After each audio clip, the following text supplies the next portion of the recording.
Hi everybody, this is Dr. Mac at PacificEastAquaculture.com out in our greenhouse today, and we've got some new cultured clams in stock. So I'd like to show you a few of these. This is a pretty amazing 8-inch neon blue Squimosa. Definitely a rarity and a centerpiece type specimen. And we also have lots of smaller Maximas, Croceas, and Squimosas. And you can see there's quite a variety of colors. There's a Squimosa on the bottom, Croceas, Maximas.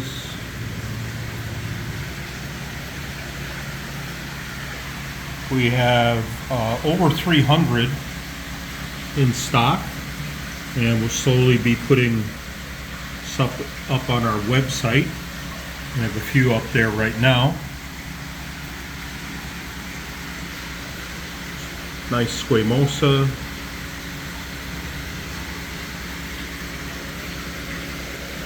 Maximas are really quite amazing in their pattern and coloration. There's a lot of them that have not only blue but purple and blue. There's quite a few combination pieces.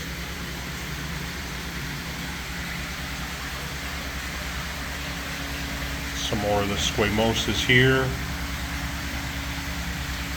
So check us out at PacificEastAquaculture.com. We've got some more over here on the other side. Let me talk just a little bit about Clam Care. I've done a number of these videos over the years, but there's always new folks getting into the hobby, or folks that are for the first time interested in getting a clam. So the clams, as far as nutrition, they do not need to be fed specifically. They feed predominantly on products of photosynthesis, so they need a lot of light and more of a full spectrum rather than a mostly blue lighting, which is what I prefer on all the corals.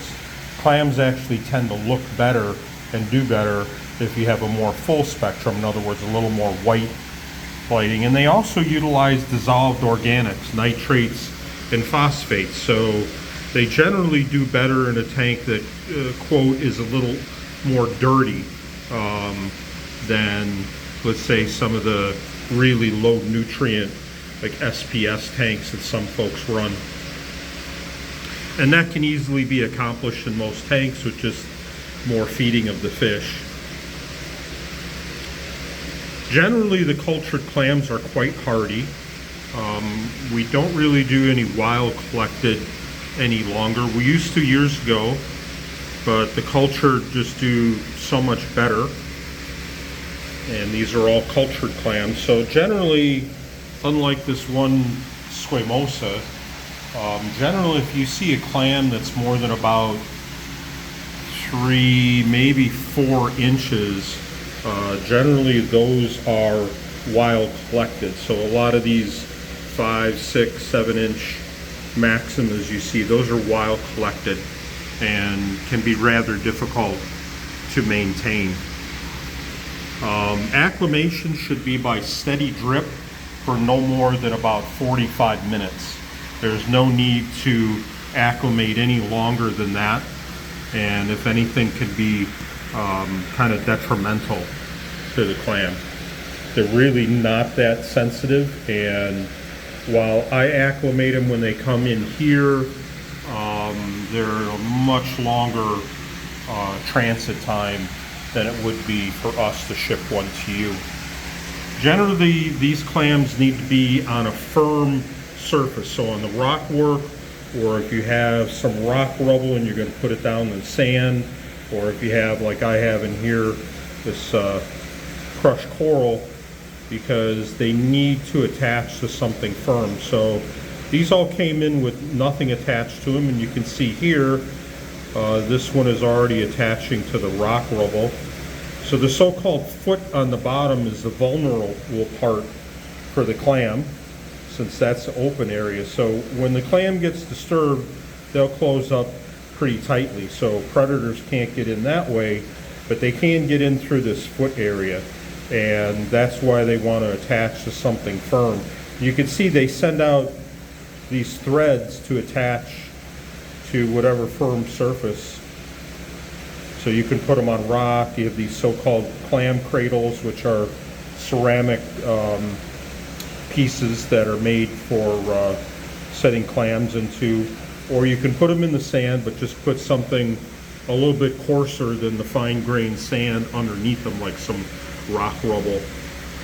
Other than that, as I said, they don't need to be specifically fed.